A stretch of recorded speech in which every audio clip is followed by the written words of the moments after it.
Welcome to Weekend Walkabout in our gardens and yours virtually.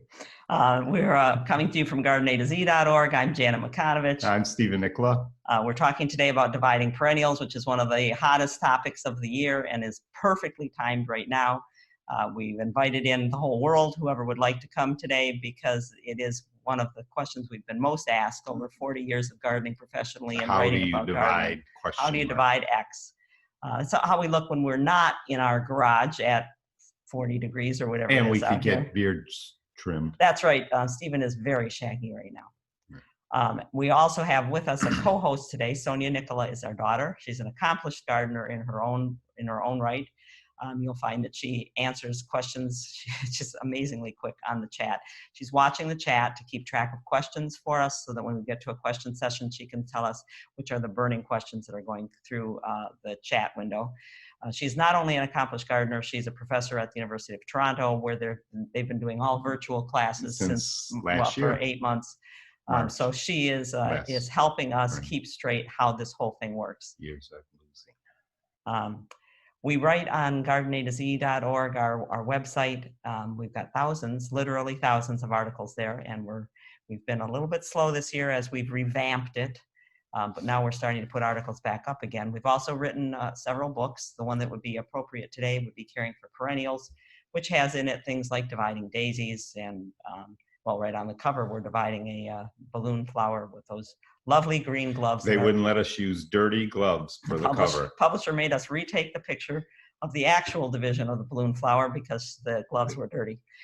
And then not significantly dirty either. And they just loved the color of those gloves. Oh, the color of the gloves is so cool. Anyway, you remember when the Fine Gardening people came? Yeah. As a favor to Fine Gardening, where we would write articles on occasion, we let them video us dividing things. And so there's also a video through Fine Gardening that you can buy where you will see Janet dividing a bunch of different things. It's interesting to work that way. Yeah, it was.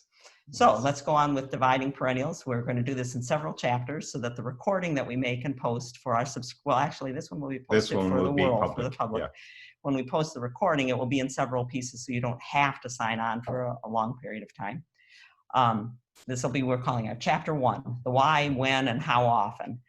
Please keep in mind that this is copyrighted material, that we've spent 40 years accumulating this information. We love to share it with people, but we'd like to know where it's being shared. So if you are going to use this for anything other than yourself or a couple of friends, like at a Master Gardener meeting or a community tree planting or gardening session, let us know so that when someone says to us later, I heard you at, we'll know what we're talking about. Yep.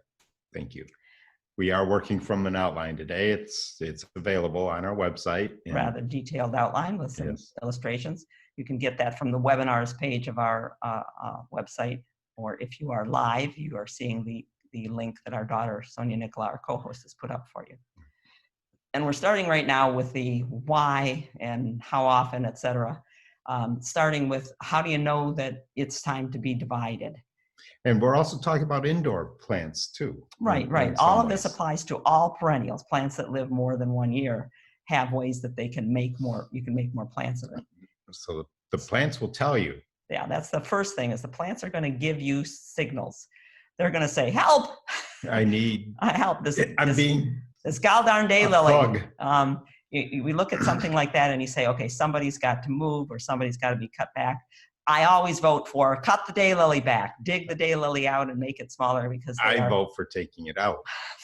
They're thugs. They get into everybody else's heads. So sometimes plants will tell you, I'm being overrun by somebody else. I can't operate fully this way.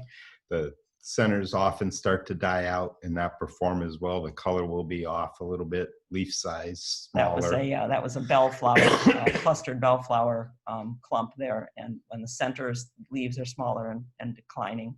Same thing with this astilbe. It's been a long time in one place, and the center is no longer as full and vigorous as the outside edges. It's telling you, hey, I'm running out of fresh growing room. There's the center of that astilbe. The center of the astilbe has only a few shoots on it. Every one of those bumps, hard bumps that you see in here, could be growing, but it's not, because every one of those hard bumps, in order to grow, has to grow roots. See the roots growing over to the right? Where they have room, they can grow roots, they can grow a new shoot. But look how many. but where they do not have room, you don't get very many shoots. So when a plant gets smaller in the center, or the center leaves are smaller, or in the case of a hosta, you stop getting flowers coming from the center, it's a good bet that it's time to divide it. That's what they'll look like in the spring too. You'll as they come up, you'll see that the center is not coming up as vigorously. Siberian iris is one of the ones that people let go for a long time, because it can be let go for a long time, and it blooms. And this is the Siberian iris in our rain garden that had been there for about 20 years at that point. Yep. But look at what it looked like at the base. And Stephen tells me that center, this clump right here, you could see there was some sections cut out. This section was cut out in some of that center, and I threw some back into the center.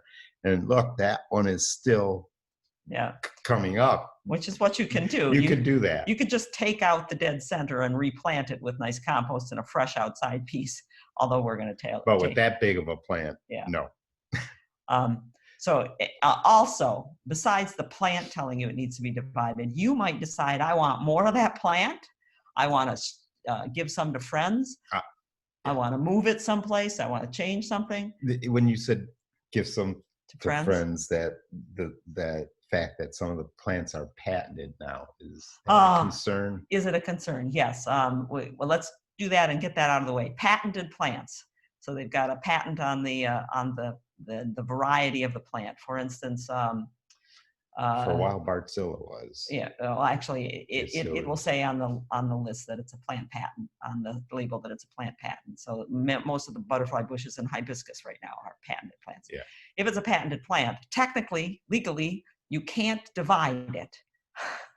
You can practically, but legally it's against the law for you to do that, because it's against the law for growers to do that. It's against the law for growers to buy one of a new hibiscus, divide it into pieces and sell it, because each piece is supposed to come with money being sent back to the person who developed it. A percentage. So practically you can do it. Legally, you're not supposed to do it. I don't know exactly where that puts us in the garden, but there's no way in the world I'm letting a plant stay out in my garden and decline because I can't. My own plant, you should be able to divide. Yeah. So we don't know how it actually works. Okay, how often do you do this? Outdoor plants is an average of 4 to 5 years before a perennial is going to need something to stay youthful, real vigorous growing, to keep in good health, or to stay in the size that you want it to be.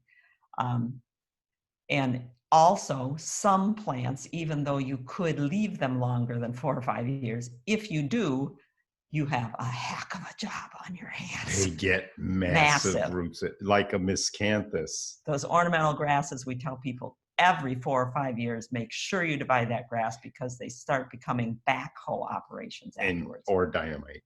We're not supposed to tell people dynamite, remember? Sorry. Okay, now we have to tell them the story. Well. Okay, all right. Okay. All right, so we were talking about cleaning up the garden and about how you ought to divide your grasses often so that you don't have to use dynamite. And after the talk, a man came up to me and said, don't tell him to use dynamite. I said, well, I didn't tell him to use dynamite. I just joked about dynamite. We were joking. He said, don't tell him to use dynamite. And I looked at him, I said, did you use dynamite on the grass? He said, well, my brother. And me, being practical Patty, I said, where'd you get dynamite? He says, my brother can get anything. We were up at the cottage. I had told my wife that I would divide all the miscanthus that we use as a hedge, but my brother wanted to go fishing. And he said, let's go fishing. I said, I got to do the hedge. Fishing is more important. Right. He said, come on, we can do it faster than that. I said, no, we can't. He said, yes, I can. And he dug a hole and put in a stick of dynamite. And we ran behind the shed, and the dynamite went off, poof, and nothing happened. I said, see, even dynamite won't take it off the ground. He said, no, we just need 2 sticks of dynamite. So we put 2 sticks of dynamite in. We ran around behind the shed. The dynamite went off, and the grass disappeared. I said, well, that's not going to work if it vaporizes the grass. And while we were standing there saying it's not going to work, I heard a noise and looked up, and from 150 feet up, the entire clump of grass, still intact, was coming down at us. It just missed the edge of the house. So anyway, don't use dynamite. Yeah. Don't leave grasses on the ground too long. Yes. Okay. Sorry for the diversion. All right. It also keeps in check if you divide things more often. A lot of the problems that plants can have, you can keep them in check. You can get rid of problems with bad You also roots. start to notice root problems possibly that might not show up as early on the leaves. You bet. You bet. There are a lot of things that people, when they dig it up, they go, wow, this doesn't look right. But they didn't notice up on the top part. Indoor plants, it's by how fast they grow and how much pot size you can let them have before you give up. So You can let things go at different amounts of time there. Bee balm is one of those that every 4 or 5 years you better divide it. The bee balm on the right is Violet Queen, a clump that had been there for over 15 years. I took a piece of it and moved it uphill at the end of the year, and this is the next year. Look how much taller it is, and the fact that it's still blooming is because it's blooming longer, it's more vigorous, it's keeping its leaves better. It's not a mildew problem, it's just so crowded, so divide them to keep them more vigorous. And we gave you on pages, on the bottom of page 1 there and the top of page 2, you've got the average, some examples of every 4 or 5 years for bee balm, for black-eyed Susan, for daylily. Hosta, tall sedums. Right. Every 2 or 3 years for daisies, mums, coral bells, to keep them looking good. And they're just examples, they're just recommendations, and including the ones that you can do it infrequently or not at all. Peonies, gas plant, bleeding heart. Yeah. Sometimes they'll say don't disturb if you're reading books about these things. It doesn't mean you can't disturb them. It just means you can leave them for a real long time. Okay. Why do we do this now? Why is now a big time to do it? If you divide right before a growth spurt, right before the plant goes into a heavy growing period, then you're going to get a better take on the plant. And this is a big growing time. We think of it as going dormant. Going dormant, but the roots are growing. That's what's growing are the roots. The tops have been suppressed. The cold is suppressing the top growth. So all that's forming are buds that will fill out and open next year. But those buds are photosynthesizing, and they're socking away all the starch that they're making into new roots. And the root is just exploding. Another option, if you want to know when to divide, is to go by bloom season. And the saying is divide the fall bloomers in the spring, divide the spring bloomers in the fall. You don't need to do it that way. We've divided everything in almost every time, because you can divide any time. When you need to do it, do it. The best time to do something in the garden is when you think of it. Probably one of the first people who told us this was Pauline Banier, now passed away, but one of the most incredible hosta hybridizers around. And she sold hostas and put her kids through college at the farmer's market. And if she needed another hosta because some customer had come and said, I want X hosta, she went and cut a piece out of that hosta on the next Saturday at the market. There was that piece. It didn't matter what time of year it was. You can do it anytime. And there are reasons to do it. The when can be when you see it. In the case of right here in our client Judy's garden, there's a clump of daylilies. Oops. That's okay. That's good. We were going there. And that daylily clump. It was a variegated one. Yeah. See the variegated piece that's left of it? It's reverted.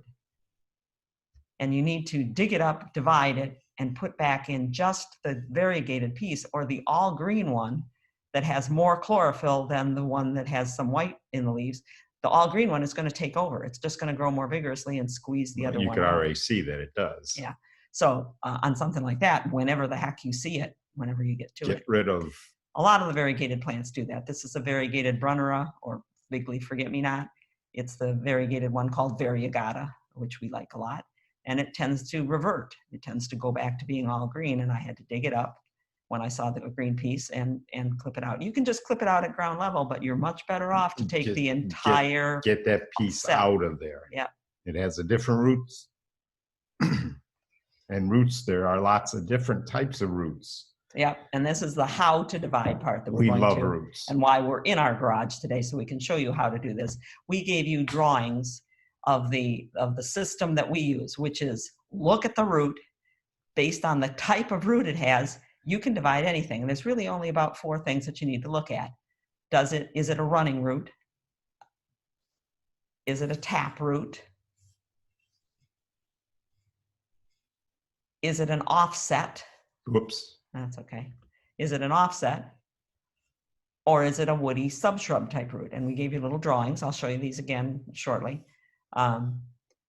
If you look and see what it is, then you can figure out what to do with it. So you got all these roots, all these things you've been digging up and want to make more of, or give to somebody, or move to another place, or use to cover an entire hill.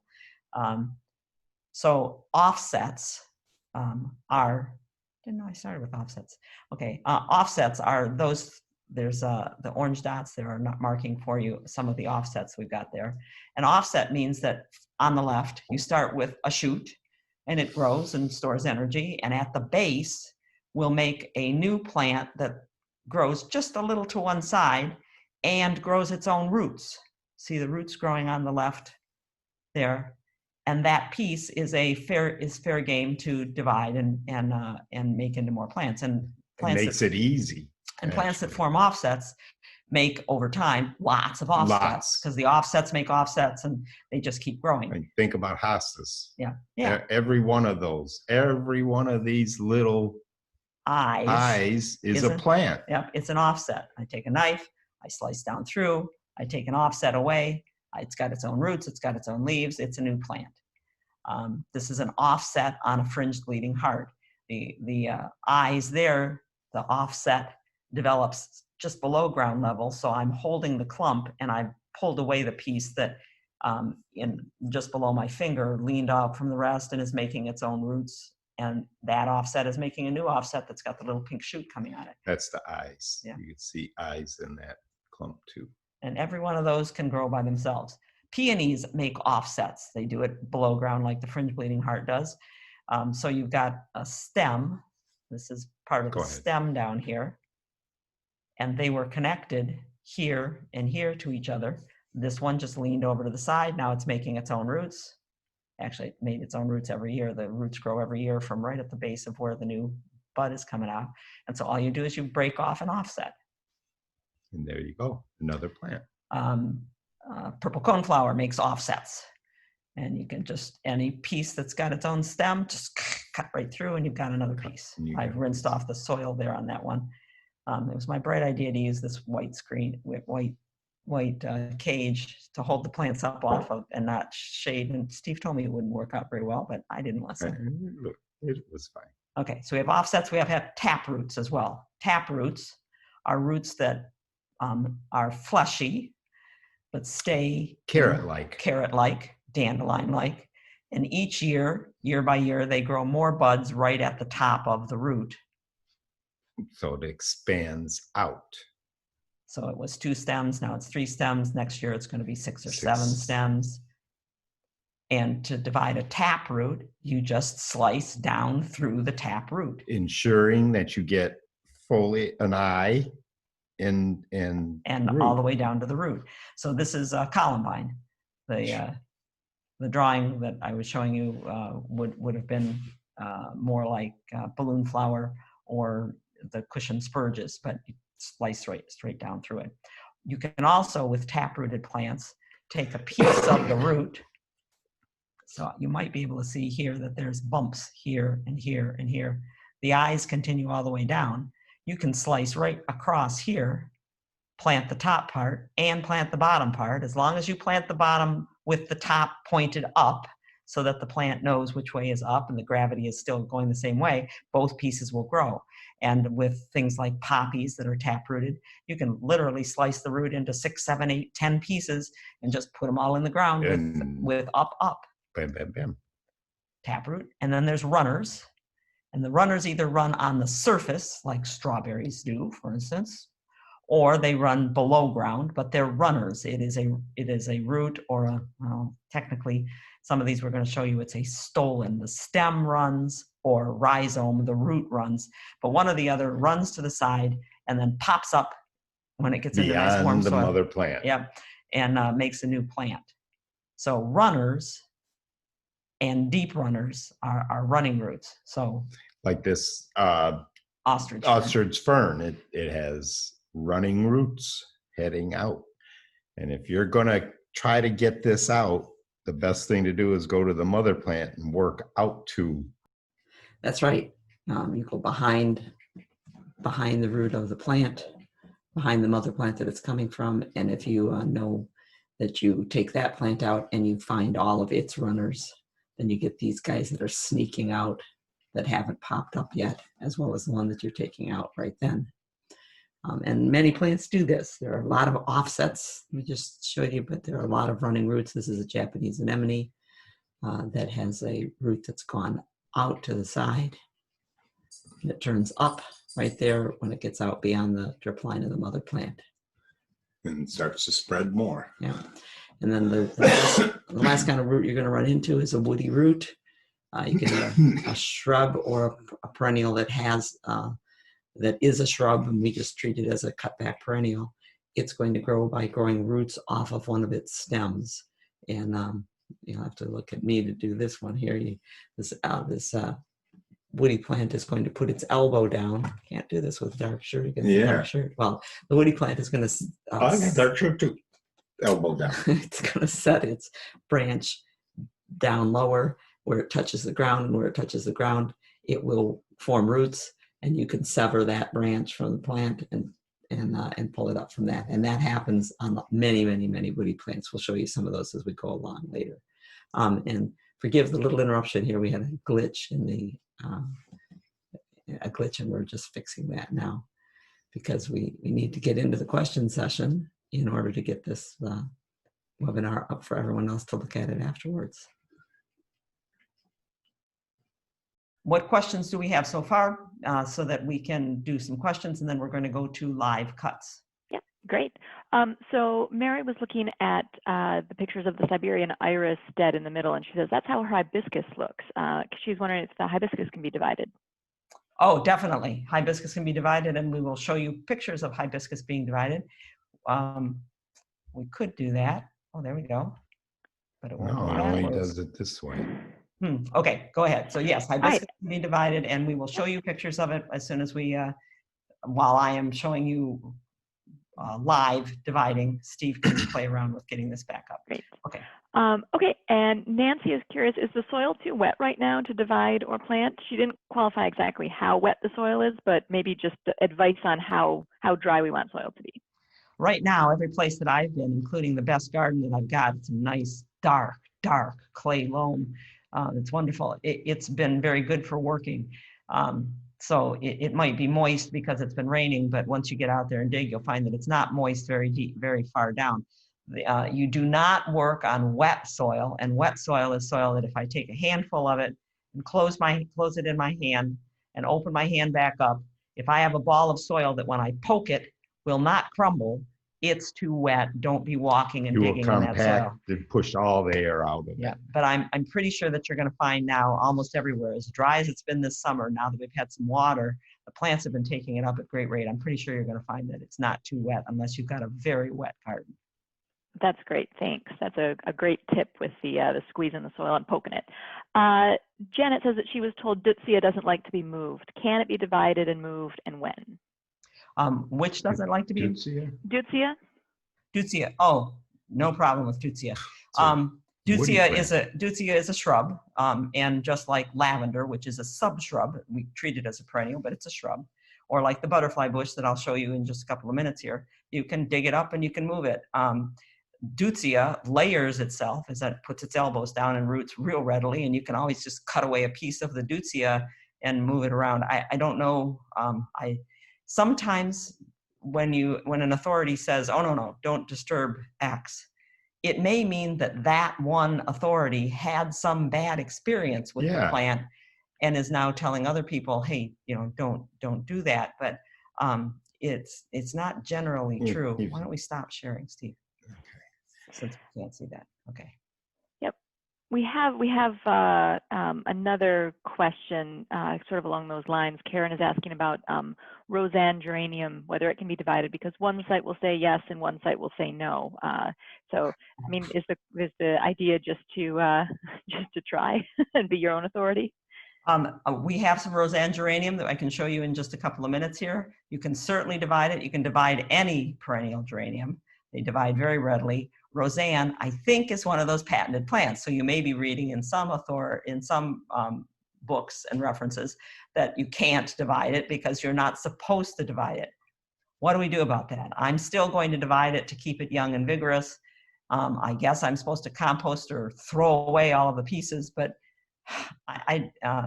Whoever came up with the plant patent laws was not aiming at home gardeners. No, this is to prevent. They used to walk through each other's nurseries with scissors and plastic bags and take cuttings of special plants and stuff them in their pockets and come out heavier. Right. And literally. And they laugh at each other doing it. Nowadays, you can't. It's an armed. Yeah. So anyway, the geraniums, every one of the geraniums, divide them. They make lots of pieces. Not only do they divide well, but you can forget about them and leave them sitting on the lawn. And one night you'll wake up and go, oh my gosh, the geraniums are calling me. I left them sitting on the lawn. And they will still be fine 2 weeks later. So not quite daylily strength that sat in a driveway all winter and got driven over and still grew. Yeah. I remember that. Jean is asking whether Baptisia can be moved now. Now in the shade as the tree has grown and it does not flower. Cindy says she's moved hers, but yeah. You can. And we have both a real Baptisia we can show you in just a minute, and we have pictures we can show you of a bigger Baptisia we can show you. But yes, you can move Baptisia. Great. I probably, maybe some of these could wait until after the dividing to see what plants you don't divide on screen. But Frank is curious about a giant Lenten rose that needs to be divided. Do you know what kind of roots the Lenten rose has? Yes, and we have a Lenten rose to show you. So it sounds like maybe we should go on to actual cutting things up. That's it for chapter 1 of Dividing Perennials of our weekend walkabout. We're glad you could join us this morning to do this, and hope you'll come to gardenaz.org to learn more, or that you'll queue up the next section and go to chapter 2. Thanks a lot.